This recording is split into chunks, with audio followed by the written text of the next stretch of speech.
day. I did my So best I to refused befriend to him work after Black that. Friday He because I wasn't cannot exactly deal the kind with of guy that that many you become demanding customers customers. friends with, But I was happy to take I think charge he knew of how the grateful lovely I was quiet for setup what the he night had done. before. I didn't stay Now, at that as I school recall, for much longer. I was as setting up a Dad's pyramid job of supposedly called VHS him player away, but boxes when I think he requested first heard the transfer at sound. that point.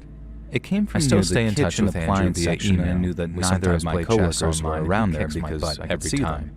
And it We don't really sounded have like a refrigerator conversations door as such, opening and it's a closing, which weird, was strange kind of relationship, eerie really. because there But was he's no the guy who reason why saved my any of life them from should a ever pretty be opened dangerous outside of a stalker, demo. I think, who, for all In I my know, infinite would have bravery, taken things as I far as decided killing to me. ignore So it frankly, and move on to I'm the happy next to lose display, as many which chess was a games set to of Andrew discount stereo as he system wants. components. Then one of my colleagues came over to me and asked if there was anyone else here, because they were sure that they'd seen a fourth staff member